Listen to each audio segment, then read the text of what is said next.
Badminton का racket जो है वो कौन सी एलॉय का बना होता है? राजस्थान में इंडस्ट्री को प्रमोट करने के लिए कौन कौन सी अलग अलग स्कीम्स चलाई? मनुस्मृति को लेकर कई विवाद खड़े हो जाते हैं। ऐसा क्या है मनुस्मृति में जिसके कारण इतनी विवादास्पद पुस्तक मानी जाती है वो? क्या है G77 और G7?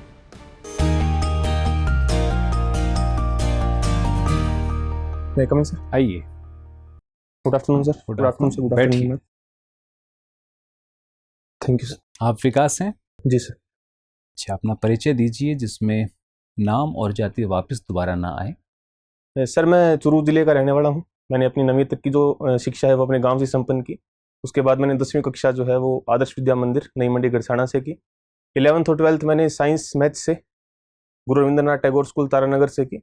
और उसके बाद मैंने सर BA किया है 2019 में SBD कॉलेज सरदार शहर से। 1 अप्रैल 2020 से मैं सचिवालय में CM ऑफिस में CM रिलीफ फंड में कार्यरत हूँ सर। अच्छा, तो CM रिलीफ फंड में आपके कौन कौन से दायित्व हैं वहाँ पर करने के लिए? सर CM रिलीफ फंड जो है वो मूलतः 4 प्रकार के प्रकरण देखता है। एक्सीडेंट सहायता, मेडिकल सहायता, कारगिल सहायता और जनरल सहायता। उसमें से मेरे पास सर एक्सीडेंट सहायता के मैटर है। जिला लेवल से जो केस हमारे पास आते हैं उनमें हम रीइंबर्समेंट करते हैं सर। तो इसके सेटलमेंट रेट क्या रहती है इन सब की? इसमें सर अगर दुर्घटना में किसी व्यक्ति की मृत्यु होती है जो राजस्थान का निवासी है तो उसे सर 1 लाख रुपए दिए जाते हैं। और अगर वह घायल है तो उसे 20,000 रुपये सर दिए जाते हैं। तो ये एट ए स्पॉट दे दिए जाते हैं उनके परिजनों को या बाद में ट्रांसफ़र किए जाते हैं? सर इसमें नियम यह है कि अगर वह डॉक्यूमेंट पूर्ति कर देता है समस्त तो उसके 1 महीने के भीतर उसे सहायता उपलब्ध करा दी जाती है। 1 महीने के भीतर। तो अभी तक क्या आंकड़े आ रहे हैं इस फंड को रिलीज करने के लिए? सर चिरंजीवी दुर्घटना बीमा योजना जो चालू हुई 1 मई 2022 उससे पहले सर लगभग हर साल 100 करोड़ रुपए का लगभग फंड हम एलोकेट करते थे। परंतु जब से चिरंजीवी योजना चालू हुई है उसके बाद औसतन इस साल लगभग 10 से 15 करोड़ का बजट हमने दिया है सर। बजट दिया है।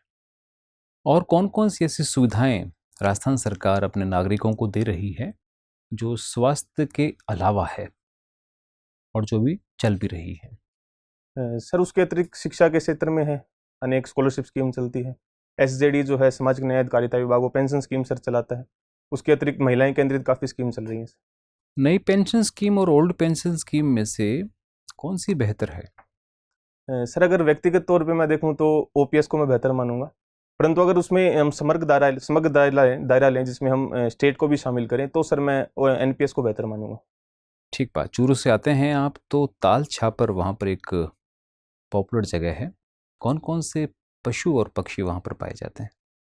सर जो ताल छापर है वो मूलतः काले हिरण के लिए प्रसिद्ध है। उसके अतिरिक्त सर वहाँ पे स्थानीय जीव जंतु जैसे लोमड़ी है, सियार है, गिद्ध है, ये सब सर वहाँ पे पाए जाते हैं। बड़ा कोई भी कॉर्निवर्स वहाँ नहीं पाया जाता? नहीं सर। विडाल वंशी कोई नहीं है वहाँ पे। क्या एरिया है ताल छापर का? सर लगभग 10 किलोमीटर स्क्वायर का एरिया है। 10 किलोमीटर स्क्वायर का। घड़साना में भी आप रहे हैं? जी सर। और घड़साना पाकिस्तान के काफ़ी करीब का क्षेत्र है। जी सर, लगभग 15 किलोमीटर दूर। तो ऐसी कौन कौन सी चीज़ें आप देखने को मिलती हैं कि वो दोनों तरफ एक ही जैसी हैं?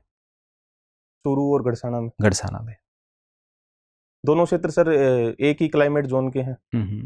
दोनों अगर बात करें तो दोनों लगभग कल्चर जो है दोनों साइड एक है। और पहले दोनों का संभाग एक था तो उस कारण लगभग वहाँ पे डेवलपमेंट कंडीशन भी एक सी थी। पर अब चूंकि संभाग अलग अलग हो गए हैं तो भविष्य में अंतर देखने को मिल सकता है। ठीक बात है। आपकी हॉबी है बैडमिंटन खेलना। जी सर। बैडमिंटन का रैकेट जो है वो कौन सी एलॉय का बना होता है? रैकेट जो होता है सर बारी फ्रेम वो सर ग्रेफाइट का बना हुआ होता है। ग्रेफाइट का? ग्रेफाइट का होगा तो वो तो एक नॉन मेटल है। जी सर। तो भंगुर होती है, वो तो टूट जाएगा अगर ग्रेफाइट का बना है तो। सॉरी सर, मुझे ग्रेफाइट की जानकारी। बैडमिंटन की कौन कौन सी प्रतियोगिताएं भारत में होती हैं उनके सब में बताइए। भारत में सर भारत में इंडियन ओपन होता है सर। उसके अतिरिक्त एक सर सैयद मोदी कप जो है वो खेला जाता है। और उसके अतिरिक्त जो नेशनल हमारा जो संस्था है बैडमिंटन की, बैडमिंटन अथॉरिटी ऑफ इंडिया, वो सर बैडमिंटन के विभिन्न प्रतियोगिता आयोजित करवाती है। बैडमिंटन इतना लोकप्रिय गेम नहीं हुआ जितना कि भारत में क्रिकेट। जी। तो इसको लोकप्रिय बनाने के लिए कौन कौन से और कार्य किए जाने चाहिए कि इसकी लोकप्रियता भी काफ़ी बढ़े? सर सबसे पहला जो कार्य वो ये है कि ग्रामीण क्षेत्र में जो बैडमिंटन है उसके लिए रिसोर्सेज अवेलेबल नहीं है सर। ग्राउंड नहीं है और वहाँ पे इतने लोग इसके बारे में जानते भी नहीं। अगर ग्रामीण क्षेत्र में अवेयरनेस हम बढ़ाएं तो सर बैडमिंटन जो है उसका प्रचार प्रसार हो सकता है। उसके अतिरिक्त पिछले सालों से जो खिलाड़ी बढ़िया प्रदर्शन कर रहे हैं उन्हें हम एज ए रोल मॉडल प्रस्तुत करें तो सर बेहतर विकास हो पाएगा। अभी राजस्थान में जो गेम्स आयोजित किए गए थे, इनसे भी कई प्रतिभाएं निकल उभर के आई हैं इस क्षेत्र में। जी सर, राजस्थान में पिछले 2 साल से राजीव गांधी ओलंपिक्स जो है उनका आयोजन किया गया था और इसका हमें जो प्रभाव है वो देखने को मिला खेलो इंडिया गेम्स में, जहाँ पे राजस्थान जो है वो पिछले वर्ष 10वें स्थान पर था पर इस वर्ष वो चौथे स्थान पर रहा। हम ये देखते हैं कि राजस्थान के हर गांव में जो राजकीय स्कूल है वहाँ एक कोर्ट होता है, लगभग सभी गांव में होता है, जहाँ पर वॉलीबॉल खेला जाता है। जी अगर वॉलीबॉल खेला जा सकता है तो बैडमिंटन क्यों नहीं? सर, बैडमिंटन के लिए सबसे पहले तो एक क्लोज कोर्ट चाहिए, तो उसमें जो लागत है वो कहीं ना कहीं ओपन कोर्ट से ज़्यादा आएगी सर। और उसके अतिरिक्त जो कोर्ट का साइज़ है उसके अतिरिक्त भी हमें बाहरी बाउंड्री भी चाहिए, जबकि वॉलीबॉल में आप ओपन अगर खेल रहे हो तो बाहरी बाउंड्री आपके पास अवेलेबल है सर, इसलिए सर थोड़ा खर्चा अधिक आएगा। अच्छा, ये बताइए कि वैश्विक स्तर पर बैडमिंटन में कौन कौन से मुख्य प्लेयर हैं जिनमें से भारत का भी कोई खिलाड़ी हो? जी सर, वैश्विक स्तर पर अगर सिंगल्स में बात करें तो एक थाईलैंड के खिलाड़ी है वीति दर्शन, उसके अतिरिक्त डेनमार्क के खिलाड़ी हैं सर, अभी मैं नाम रिकॉल नहीं कर पा रहा हूँ। चाइना के कुछ खिलाड़ी हैं लिंडेन, और डबल्स में भी काफ़ी खिलाड़ी हैं। भारत में अगर बात करें तो भारत के लक्ष्य सेन है, HS प्रणॉय है, और डबल्स में एक जोड़ी है भारत की, सात्विक साईराज रेड्डी और चिराग शेट्टी की सर। कुछ महिलाएं भी इस खेल को खेलती होंगी भारत में? जी सर, साइना नेहवाल और PV सिंधु जी सर। ठीक बात है। हेलो विकास, विकास आप बता सकते हैं कि आजकल इनविजिबल ई वेस्ट काफी ज्यादा चर्चा में रह रहा है, तो जी मैम। इनविजिबल ई वेस्ट क्या है? मैम, ई वेस्ट की मुझे जानकारी है, इनविजिबल ई वेस्ट की मुझे जानकारी है, माफ़ी चाहूँगा मैं। कोई बात नहीं, ई वेस्ट क्या होता है? मैम, ई वेस्ट जो हमारे इलेक्ट्रॉनिक उपकरण होते हैं, मोबाइल है, TV है, इन सब से जो हम यूज़ करने के बाद जो वेस्ट बचता है उसे सर मैम ई वेस्ट कहा जाता है। तो आजकल जैसे बहुत बार कहा जाता है कि ई वेस्ट जो है वो बहुत ज्यादा पॉल्यूशन बढ़ा रहा है, क्या आप इस चीज से सहमत हैं? जी मैम। तो आपको क्या लगता है क्या मुख्य कारण है कि ई वेस्ट जो है वो पॉल्यूशन बढ़ा रहा है? मैम, सबसे महत्वपूर्ण जो कारण है इनका संधारण जो है वो उचित तरीके से नहीं हो पाता। हम जो नॉर्मल जो कचरा होता है उसी के साथ हम ई वेस्ट को भी डाल देते हैं, इस कारण उसको अलग से बीन कर उसका यूज़ नहीं किया जा रहा। इस कारण जो ई वेस्ट है वो जो पोल्यूशन है उसको बढ़ा रहा है मैम। तो क्या कोई ऐसा कोई इनिशिएटिव है जो लिए गए हैं ई वेस्ट से संबंधित? मैम, अभी मैं रिकॉल कर पा रहा हूँ 2023 में ही सेंट्रल गवर्नमेंट ने कुछ रूल्स निकाले थे ई वेस्ट रिलेटेड, वो रिकॉल कर पा रहा हूँ मैम। कोई बात नहीं। अभी हाल फिलहाल में नोबेल प्राइज इन पीस दिया गया है, जी मैम। क्या आप बता सकते हैं किसको मिला है? मैम, ये ईरान की एक मानवाधिकार कार्यकर्ता है, नरगिस मोहम्मदी, उनको दिया गया है। क्यों दिया गया उनको? उन्होंने मैम ईरान में महिलाओं के अधिकारों के लिए संघर्ष किया था, इसलिए दिया गया। इसरो जो है हाल फिलहाल में उसने काफी सारे मिशन जो है वो स्पेस में भेजे हैं। जी मैम। आपको नहीं लगता एक साइड तो जो भारत है वो भूखमरी से पीड़ित है? क्योंकि अभी आप जैसे देखेंगे ग्लोबल हंगर इंडेक्स हाल फिलहाल में रिलीज हुआ, जी मैम। उसमें भारत की रैंकिंग काफी ज्यादा पुअर है। तो आपको लगता है कि ये सारे मिशन जो है हम भेज रहे हैं वो उचित हैं? जी मैम, मैं इसे एक मनी का इन्वेस्टमेंट ही मानता हूँ, क्योंकि अगर हम स्पेस में मिशन भेजेंगे सबसे पहले भारत की जो साख है विश्व स्तर पर वो मजबूत होगी। उसके अतिरिक्त हमें बाहरी जो देश हैं उनसे भी ऑर्डर मिलेंगे। जैसे अब तक जो इसरो है वो लगभग 450 के लगभग विदेशी उपग्रह उनको लॉन्च कर चुका है, और उससे हमें रेवेन्यू जनरेट होगा जिसे हम और काम में ले सकते हैं। उसके अतिरिक्त वहाँ से हमें काफ़ी डाटा मिलेंगे, काफ़ी खोज होगी जो भारत को एक साइंस के क्षेत्र में काफ़ी आगे लेके जाएगी। लेकिन साइंस के क्षेत्र में तो चलो आगे ले जाएगी, लेकिन भूखमरी का क्या करें जिसमें हमारा स्थान बहुत ही पीछे है? मैम, उस क्षेत्र में भारत गवर्नमेंट जो है काफ़ी प्रयास कर रही है मैम। क्या नाम बता सकते हैं कुछ ऐसे प्रयासों के? मैम, जैसे सबसे पहले तो मिड डे मील स्कीम है जिसे पोषण अभियान कहा जा रहा है। उसके अतिरिक्त ICDS है, इंदिरा गांधी मातृत्व पोषण अभियान है मैम, ईट राइट मूवमेंट है, ये सब गवर्नमेंट की स्कीम कुछ पहल है। तो आपको नहीं लगता पहले जो है इस पे काम करना चाहिए बजाय कि मिशंस भेजने के? मैम, मुझे लगता है दोनों पर अगर पैरेलल काम हो तो उसमें कोई समस्या नहीं है मैम, किया जा सकता है। किया जा सकता है। उधर से हम लोग ये बोल रहे हैं कि हमारी इकोनॉमी जो है वो काफ़ी उभरती हुई एक इकोनॉमी है, तो एक तरफ भूखमरी है, एक तरफ इतनी गरीबी है, ऊपर से हम लोग ये बात कर रहे हैं। आपको लगता नहीं है कि दोनों बातें को रिलेट नहीं हो पा रही है? जी मैम, भारत के साथ ये समस्या है कि भारत की GDP जो है वो वर्ल्ड में 5th नंबर पर है, बट जो इनकम का जो गैप है वो भी काफ़ी बड़ा है, और ये पिछले 2 या 3 साल से देखा जा रहा है कि जो अमीर पीपल है वो ज़्यादा अमीर होते जा रहे हैं, जबकि गरीब जो है वो और गरीब होते जा रहे हैं। इसके लिए मैम सबसे जो बड़ा रीज़न है वो ये है कि जो गरीब लोग हैं उनमें जो एक तो कौशल विकास ना हो पाना, जिन कारण वो आगे बेहतर डेवलपमेंट नहीं कर पा रहे। उसके अतिरिक्त जो बेरोजगारी है वो इसमें मेन कारण है मैम। तो बेरोजगारी को कैसे एड्रेस किया जा सकता है? मैम सबसे जो मेन पॉइंट हो सकता है वो स्किल डेवलपमेंट हो सकता है मैम। तो अगर आप किसी राज्य को अगर मान लीजिए एडमिनिस्ट्रेशन में हैं, तो आप उस पर्टिकुलर राज्य की बेरोजगारी को कैसे हैंडल करेंगे? सबसे पहले मैम वहाँ पे बेरोजगारी के क्या कारण हैं वो देखे जाएं, और वहाँ पे हम रोजगार किस क्षेत्र में अवेलेबल करवा सकते हैं, वो राज्य किस क्षेत्र में आगे है, फर्स्ट कृषि के क्षेत्र में आगे है या इंडस्ट्री सेक्टर में आगे है, उस हिसाब से उनमें हम देखेंगे। जैसे इंडस्ट्री सेक्टर में अगर आगे है तो स्पेशल कौन सी इंडस्ट्री वहाँ पर है और उन्हें किस प्रकार का जो एक वर्कर है वो चाहिए, तो स्पेशल उसका हम स्किल डेवलपमेंट करेंगे मैम। मेरा अंतिम सवाल आपसे, आप बता सकते हैं कि राजस्थान में इंडस्ट्री को प्रमोट करने के लिए कौन कौन सी अलग अलग स्कीम्स चलाई? मैम राजस्थान गवर्नमेंट की तरफ से सबसे पहले राजस्थान लघु उद्योग प्रोत्साहन योजना, राजस्थान युवा उद्यमी प्रोत्साहन योजना, मिशन निर्यातक बनो, ये सब स्कीम्स मैम हैं जो अभी चलाई जा रही है। Thank you sir. Vikas ji, major Shaitan Singh कौन है? सर राजस्थान से दो व्यक्तियों को परमवीर चक्र मिला हुआ है, उनमें से एक मेजर शैतान सिंह जी हैं। दूसरे कौन से हैं? Piru Singh ji sir. Piru Singh ji, are you sure? Yes sir. Abdul Hamid कौन है? सॉरी सर, अभी उनके बारे में मुझे जानकारी नहीं। ओके, एक बार चेक कीजिएगा। जहाँ तक मुझे याद आ पा रहा है कि दूसरे वही थे। जी मैं चेक। चलिए, एनीवेज, ये जो मिलिट्री के वीरता पुरस्कार मिलते हैं, इनको महत्व के क्रम में सबसे पहला तो परमवीर चक्र ही है, उसके बाद कौन कौन से पुरस्कार आते हैं? सर ये दो टाइप के अवार्ड्स हैं, युद्ध के समय और शांति के समय। ठीक है। युद्ध के समय परमवीर सबसे सर्वोच्च माना जाता है, गुड। उसके बाद महावीर चक्र और उसके बाद वीर चक्र, और शांति के समय सर कीर्ति चक्र, शौर्य चक्र और अशोक चक्र है। इसमें अशोक चक्र तीसरे नंबर पे आता है। जहाँ तक सर मैं रिकॉल कर पा रहा हूँ। नहीं, अशोक चक्र पहला है। Thank you. उसको हम peace time equivalent of Param Vir Chakra भी कहते हैं। Thank you sir. ठीक है, तो ठीक है, मिलिट्री का तो ये हो गया। पुलिस में ऐसे कोई अवार्ड्स मिलते हैं? पुलिस सेवा में सर पुलिस में राष्ट्रीय स्तर पर अवार्ड मिलते हैं, और इसके अतिरिक्त राज्य स्तर पर पीछे सरकार द्वारा घोषणा की गई थी कि ऐसे अवार्ड्स दिए जाएंगे, बट उनके पर्टिकुलर अभी तक सर नाम शायद डिसाइड नहीं किए। ओके, राजस्थान सरकार ऐसा कौन सा अवार्ड देती है पुलिस को? सॉरी सर, अभी मैं रिकॉल नहीं कर पा रहे हैं। चलिए, कोई बात नहीं। आपने बीए में कौन कौन से सब्जेक्ट पढ़े हैं? सर राजनीति विज्ञान, इतिहास और भूगोल। राजनीति विज्ञान, ठीक है। भारत में राजनीति विज्ञान का जनक किनको माना जाता है? सर मनु को। मनु को? माफी चाहूँगा सर, कौटिल्य को। कौटिल्य को, अच्छा ठीक है। ठीक है, आपने मनु बोला तो मनु की ही बात कर लेते हैं। मनु स्मृति को लेकर कई विवाद खड़े हो जाते हैं। ऐसा क्या है मनु स्मृति में जिसके कारण इतनी विवादास्पद पुस्तक मानी जाती है वो? सर मनुस्मृति में ये माना जाता है कि जो जातिवाद है उसे काफ़ी दिखाया गया है, जो शूद्र है उनकी काफ़ी दीन दशा दिखाई गई है, इस कारण सर मनुस्मृति का विरोध होता है। ओके, आपका क्या स्टैंड है इस पे? आपने कभी मनुस्मृति को पढ़ा है? जी सर, मैंने आज तक नहीं। इन विवादों के बारे में सुना है आपने? जी सर, सुना है, काफ़ी बार ये विवाद उठते हैं। अगर मान लीजिए आप किसी ऐसे जगह पर तैनात हैं या आपको किसी ऐसी जगह पर पोस्टिंग मिली हुई है जहाँ इस तरह का कोई विवाद खड़ा हो जाता है, तो आप उसको कैसे सुलझाएंगे?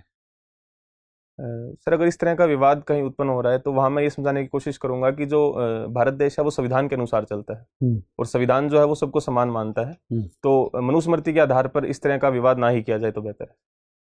ओके, ठीक है। और आपने बात की अर्थशास्त्र के बारे में, कौटिल्य के बारे में। कौटिल्य जी ने पुस्तक लिखी थी अर्थशास्त्र। कौटिल्य के अलावा और किन किन नामों से उनको जाना जाता है?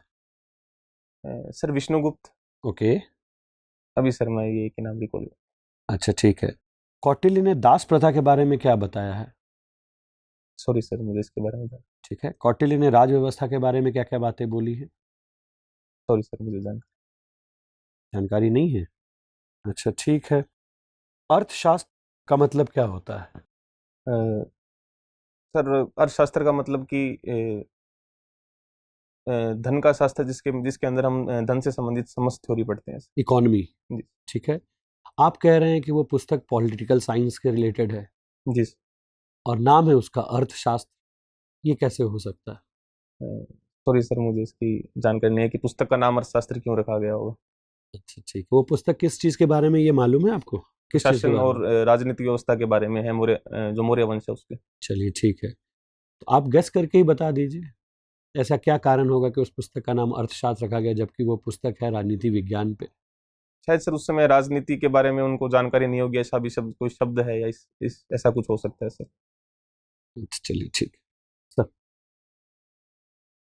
विकास, आपके नाम का एक इंजन भी भारत में काफ़ी लोकप्रिय है, जी जिसको हम अनेक प्रकार के प्रक्षेपण यानों में काम में लेते हैं।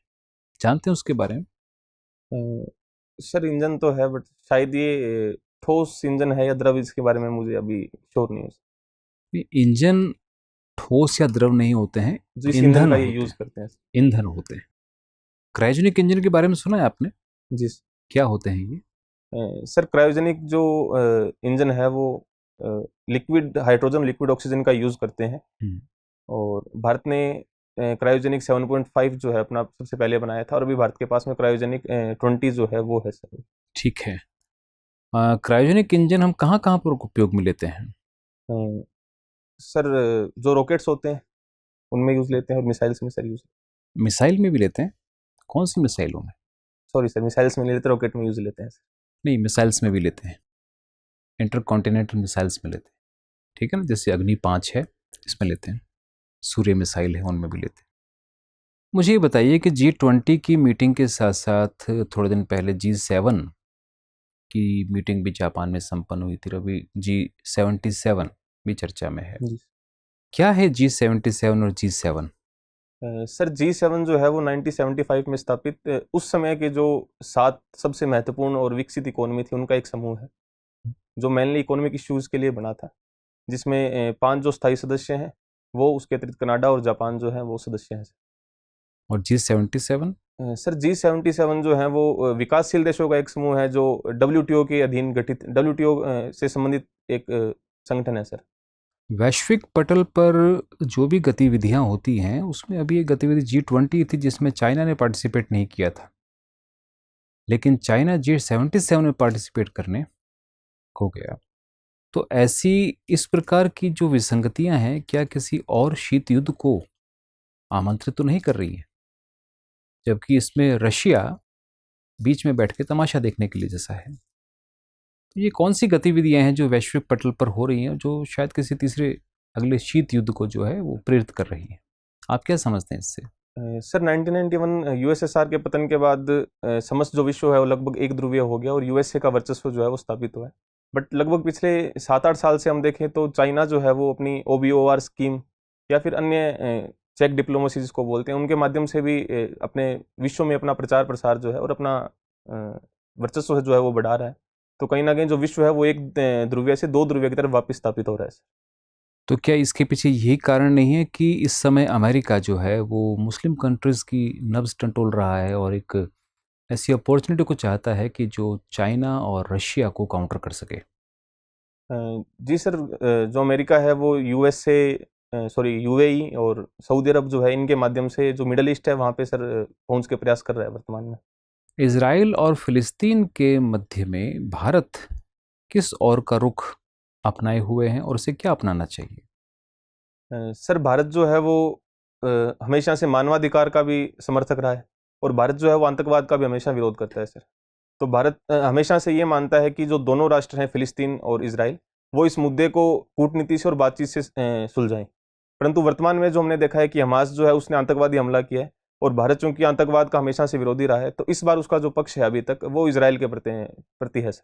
इज़राइल से हमारे संबंध भी काफ़ी अच्छे थे और काफ़ी समय से हम उससे अच्छे संबंधों में रहे हैं। भारत अगर इजराइल और फिलिस्तीन के बीच में हस्तक्षेप करता है तो उसी प्रकार का मैटर तो भारत का पाकिस्तान के साथ भी है। जी तो ऐसा नहीं है कि पहले हमें अपना घर का निपटारा करना चाहिए, उसके बाद हमें कहीं और सीख देनी चाहिए। सर भारत ने आज तक, चाहे कश्मीर इश्यू है चाहे पाकिस्तान के साथ अन्य इश्यू, वहाँ पे कभी भारत ने आतंकवाद का सपोर्ट नहीं किया, और मानवाधिकार उल्लंघन का भी भारत के साथ हमें कोई मुद्दा देखने को नहीं मिलता। ठीक बात। अमेरिका इस समय एक और रिसोर्स की तरफ बढ़ रहा है जो कि आपके उल्का पिंड है। उसका ये कहना है कि उल्का पिंडों को पृथ्वी की तरफ ला करके उसका डिटेक्शन किया जाए, और अभी साइकी 16 इसी प्रकार की उल्का पिंड पे उसकी नज़र भी है, जहाँ पर काफ़ी कॉस्टली मेटल्स और हीरे वगैरह उनको मिलने की तलाश है। ये जो प्रक्रिया है, क्या आगे चल कर के पृथ्वी के ग्रेविटेशन फोर्स के साथ जुड़ाव को डिस्टर्ब नहीं कर देगी? सॉरी सर, मैंने इसके बारे में अभी तक पढ़ा नहीं है। क्या होते हैं उल्का और उल्का पिंड? सर, उल्का पिंड एक प्रकार के खगोलीय पिंड ही हैं जिनका निर्माण जो है वो अन्य ग्रहों के साथ ही सर हुआ था। इतनी मुझे सर जानकारी है इनके बारे चलिए कोई बात नहीं। विकास, आपका इंटरव्यू हो चुका है, आप जा सकते हैं। में। Thank you thank you.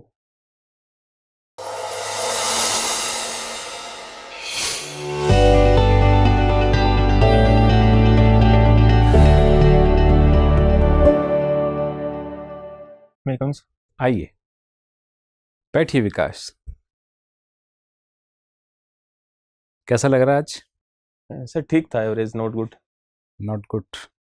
आयोग में आपका पहला इंटरव्यू होगा, तो फिर भी अनुभव के आधार पे आप आज अपने आप को कहाँ पर आंक रहे हैं, कितने मार्क्स आने चाहिए? Sir 55 to 60। आप कम आंक रहे हैं। हमारी नज़र में आप 70 के आसपास के खिलाड़ी हैं। सर मुझे ऐसा लगा कि मैं जिस फ्लो से बोल रहा था उस कारण मैं कुछ शब्द जो चयन था वो मैं सर बेहतर नहीं कर पा रहा था। ऐसा एहसास नहीं हुआ। अगर आपको फील हो रहा है तो ये स्वाभाविक बात होती है, ऐसे में कैंडिडेट को होते हैं ऐसे। हमारी सबकी राय ये है कि आप एक अच्छे सशक्त किरदार हैं इस समय आरपीएससी के लिए, और आपने हर फील्ड के साथ में न्याय किया है जो भी हमने पूछा है। बस कुछ एक के लिए है कि परमवीर चक्र के लिए सर ने जो बातचीत की थी, एक बार उसको वापस आप देख लीजिएगा। उसके अलावा मैम ने जो आपसे कुछ क्वेश्चंस पूछे उसमें भी आपने ठीक ठाक फ्रंट फुट पे आके खेला, उसको बैक फुट पे गए ही नहीं आप बिल्कुल। और मेरे क्वेश्चनों के साथ थोड़ा सा आप असहज महसूस हुए, खासतौर पे क्षुद्र ग्रह अलका पिंड का, साइंस जबकि टेक्निक। जबकि आपके साथ में कुछ ठीक ठाक था माहौल, बता सकते थे आप। अभी चर्चा में चल रहा है, आज के न्यूज़ में है ये, आज के न्यूज़पेपर में ये खबर है। बाकी और आपके साथ ऐसा बताने योग्य नहीं है कि आप ये उसमें करीब 20 तारीख को आपका इंटरव्यू है, बीच में 4 दिन और पड़े हैं आपके पास में। तो 4 दिन के अंदर आप क्या करिए, एक तो अपने सब्जेक्ट मैटर को ध्यान से देख लीजिएगा, और राजस्थान की जो नवीनतम गतिविधियां हैं और भारतीय परिवेश में जो नवीनतम गतिविधियां पिछले एक हफ्ते की है उनको देख लीजिएगा। चूँकि अभी फ़िलिस्तीन के ऊपर काफ़ी चर्चा चल रही है तो हो सकता है आपसे यहाँ पर पढ़ें, क्योंकि 1948 में जब इज़राइल को फ़िलिस्तीन से अलग किया तो उसको माना नहीं गया था, और यही 47 के आसपास जब भारत और पाकिस्तान को अलग किया था ब्रिटेन ने, और वो नीति भी ब्रिटेन की ही थी। जी तो इसके बीच में वहाँ भी आई और पी है, भारत में भी आई और पी है, और बीच में लंदन आईपीएल खेल रहा है। तो इस प्रकार की जो एक चीज़ है वो आपको देखना पड़ेगा। वो बात तो 48 की बहुत दूर हो गई है।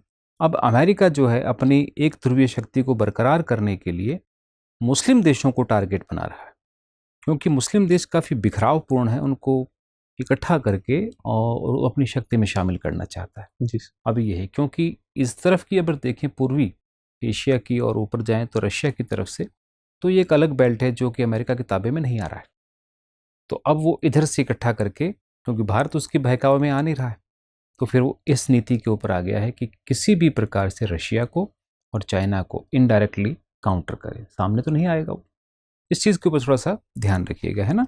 और बैडमिंटन का जो पूछा गया आपसे, तो वो एक ठीक आंसर नहीं था रैकेट का, उसको एक बार देख लीजिए। मेटल एक्चुअल में वो कार्बन नैनो फाइबर्स का बना होता है, और दूसरा आपका एलॉय का बना होता है, ठीक है ना। एलॉय कई सारे हो सकते हैं, कार्बन ग्रेफाइट का नहीं बना हो सकता है ना, वो भंगुर होती है। इसके अलावा आपको कुछ भी जानने की वो नहीं है, आप आराम से जाके आज भी अगर हो जाए इंटरव्यू तब भी आप अच्छे झंडे गाड़ सकते हैं। आपको हम लोगों से कुछ पूछना हो तो बताइए। सर एक तो बोलने की जो स्पीड थी, थोड़ी स्पीड में मुझे कहीं कहीं ऐसा लगा कि थोड़ी सी हाई हुए जा रही है, परंतु इतने वो इरिटेट करने वाली नहीं थी, तो मैंने आपको नहीं बताया उसके बारे में।